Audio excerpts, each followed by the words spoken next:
ఓం శ్రీ గురుభ్యో నమః. ఈ రోజు మనం 2026 మాస ఫలాల భాగంగా వృషభ లగ్న జాతకులకు ఈ నెల ఎలా ఉండబోతుందో అత్యంత వివరంగా ప్రాక్టికల్ గా విశ్లేషించుకుందాం. జూన్ నెలలో సంభవించే అతిపెద్ద గ్రహ మార్పు దేవగురువైన బృహస్పతి జూన్ 1వ తేదీన తన ఉచ్చస్థానమైన కర్కాటక రాశిలో ప్రవేశించడం, దీనితో పాటు కుజుడు రవి గ్రహాల సంచారం కూడా వృషభ లగ్నానికి అత్యంత యోగకారకుడైన శని ప్రభావం ఎలా ఉండబోతుందో అలాగే స్పష్టంగా తెలుసుకుందాం.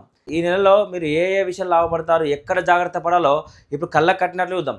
దయచేసి వీడియోని ఎక్కడ స్కిప్ చేయకుండా, ఎందుకంటే ప్రతి పాయింట్ కూడా మీ జీవితానికి ముడిపడి ఉంటుంది. సో వృషభ లగ్న జాతకులకు ముందు మనం తెలుసుకోవాల్సింది శుభగ్రహాలు. సో వృషభ లగ్న జాతకులకు శని శుభగ్రహం అవుతుంది, శుక్రుడు శుభగ్రహం అవుతుంది, అదే రవి శుభగ్రహం అవుతుంది, రాహు శుభగ్రహం అవుతుంది, బుధుడు శుభగ్రహం అవుతుంది.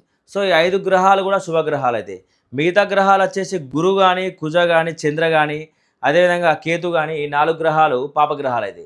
సో వృషభ లగ్న జాతకులకు దేవగురు అయిన బృహస్పతి ఈ నెల మొత్తం మీ యొక్క 3వ స్థానంలో అంటే కర్కాటక రాశిలో అత్యంత బలంగా ఉచ్చ స్థితిలో ఉంటారు. అయితే ఇక్కడ గురువు ఇక్కడ బలంగా ఉన్నప్పటికీ మీకు ఇచ్చే ఫలితాలు ఎలా ఉంటాయో ఖచ్చితంగా వ్యతిరేక ఫలితాలు ఉంటాయి.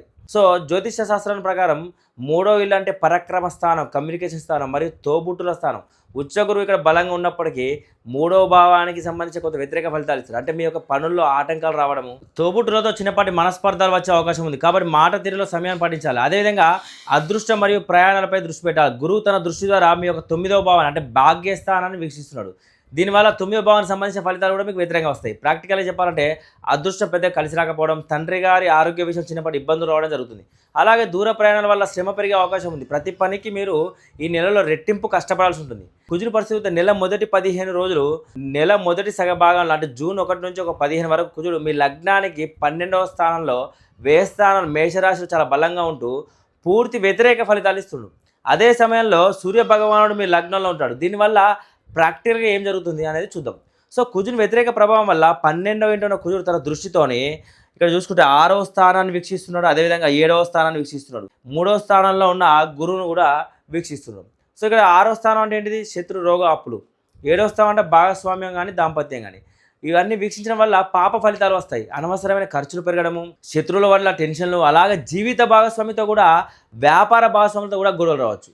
అంతేకాదు కుజుని యొక్క అష్టమ దృష్టి 3వ ఇంట ఉన్న గురువు మీద పడడం, ఇక్కడ గురువు కుజుడు ఇద్దరు కలిసి 3వ స్థానాన్ని మరీ వ్యతిరేకంగా మారుస్తాయి. సో కాబట్టి ప్రయాణాల్లో కూడా చాలా జాగ్రత్తగా ఉండాలి. అదే రవి భగవాను యొక్క శుభ ఫలితాలు కూడా చూద్దాం. ఒక పక్క కుజుడు ఇబ్బంది పెడుతున్న మొదటి 15 రోజులు మీ లగ్నంలో ఉన్న సూర్య భగవానుడు, సూర్యుడు మీకు రవి కూడా శుభగ్రహమే, శని కూడా శుభగ్రహమే. శని దృష్టిని పొందడం వల్ల శని యొక్క 3వ దృష్టి రవి మీద ఉంటుంది. ఇవన్నీ కూడా మీ లగ్నానికి సంబంధించి శుభ ఫలితాలు వస్తాయి. మీకు ఆత్మవిశ్వాసం అమాంతం పెరుగుతుంది. ముఖ్యంగా రవి తన 7వ దృష్టితో 7వ భావాన్ని వీక్షించడం వల్ల భాగస్వాముల మధ్య వచ్చే గొడవలు సర్దు మనకి శుభ ఫలితాలు వస్తాయి. ఇది మీకు పెద్ద ఊరట అని చెప్పుకోవచ్చు. అలాగే లగ్నంలో కుజుడు నెల ద్వితీయార్థంలో కుజుడు వచ్చేసి లగ్నంలో ట్రాన్సిట్ అవుతాడు. సో దీనివల్ల ముఖ్యంగా 20 తర్వాత కుజుడు 12వ ఇల్లు వదిలి మీ లగ్నంలో అంటే వృషభ రాశిలో ప్రవేశించడం వల్ల అదే సమయంలో రవి 2వ స్థానంలోకి అంటే ఇక్కడికి వస్తాడు రవి. సో రవి ఇక్కడ రావడము, సో లగ్నంలో కుజుడు రాగానే 11వ ఇంట ఉన్న శని యొక్క దృష్టి ఈ కుజుడి మీద పడుతుంది. సో దీనివల్ల ఏం జరుగుతుంది? దీనివల్ల లగ్న భావానికి సంబంధించిన మీకు అద్భుతమైన శుభ ఫలితాలు వస్తాయి. మీలో ఎనర్జీ పట్టుదల పెరుగుతాయి. ఇక్కడ చిన్న మెలికుంది. కుజుడు తన దృష్టితో 4వ భావాన్ని అంటే గృహము, తల్లి స్థానాన్ని, 7వ భావాన్ని కలత్రాన్ని మరియు 8వ భావం అంటే అవమానాలు, ఆకస్మిక నష్టాలు వీక్షించడం వల్ల ఆయా స్థానాలకు వ్యతిరేక ఫలితాలు ఇస్తాడు. గృహ వాతావరణంలో అశాంతి ఉంటుంది. దాంపత్యంలో చిన్నపాటి చికాకులు కూడా వస్తాయి. అలాగే రవి భగవాన్ 2వ భావాన్ని అంటే ధనస్థానంలో ప్రయాణిస్తూ ఇక్కడ చూసుకుంటే తన దృష్టితో 8వ భావాన్ని కూడా వీక్షించడం వల్ల మీకు శుభ ఫలితాలు ఇస్తుంది. ఆకస్మికంగా ఎప్పటి నుంచో నిలిచిపోయిన ధనం చేతికి అందుతుంది. ఇన్సూరెన్స్ లేదా వారసత్వపు ఆస్తుల ద్వారా లాభాలు వచ్చే అవకాశం ఉంది. అదేవిధంగా శని భగవాన్ యొక్క పాత్ర కూడా చూస్తే కర్మ మరియు లాభాలు ఉన్నాయి. వృషభ లగ్నానికి అత్యంత యోగకారకుడైన శుభగ్రహమైన శని ప్రస్తుతం 11వ స్థానంలో లాభస్థానంలో ఉన్నాడు. ఈ నెల శని పాత్ర చాలా ఆసక్తికరంగా ఉండబోతుంది. గురు ప్రభావము శని పైన 3వ ఇంట ఉన్న ఉచ్చగురు తన 9వ దృష్టితో 11వ స్థానంలో ఉన్న శని మీద దృష్టి పెడతాడు. దీనివల్ల శని ద్వారా కూడా గురువు కొన్ని పాప ఫలితాన్ని ఇప్పిస్తాడు. వృత్తిలో కొద్దిపాటి ఒత్తిడి ఉంటుంది. ఆశించిన లాభాలు చేతికి అందడంలో కొంత జాప్యం జరగవచ్చు. సహనం వహించాలి. అదేవిధంగా శని వృషభ లగ్నానికి శని పరమశుభగ్రహం అన్న విషయం మనం మర్చిపోకూడదు. కాబట్టి గురుగ్రహానికి చిక్కినప్పటికీ శని భగవానుడు తన సొంత దృష్టి ద్వారా లగ్న భావాన్ని, 5వ భావాన్ని, 8వ భావాన్ని వీక్షించడం వల్ల ఆయా భావాలకు సంబంధించిన అద్భుతమైన శుభ ఫలితాలను ఇస్తాడు. లగ్నానికి బలం చేకూరుతుంది, సంతానం లేదా బుద్ధి స్థానం మెరుగవుతుంది, ఆయుష్ స్థానం వృద్ధి చెందుతుంది. మీకు ఎటువంటి ఆపద రాకుండా కాపాడేది ఈ నెలలో శని భగవానుడే.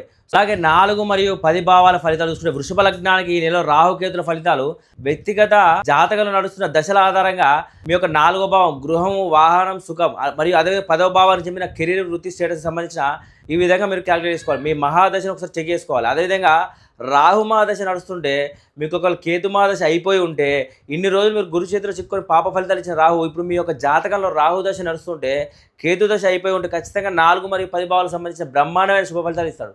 అదేవిధంగా వృత్తిపరంగా ఉద్యోగంలో అద్భుతమైన ఉన్నతి లభిస్తుంది, ప్రమోషన్లు లభిస్తాయి, సొంత ఇల్లు లేదా కొత్త వాహనం కొనుగోలు అవకాశాలు అదృష్టం మీకు వరిస్తాయి.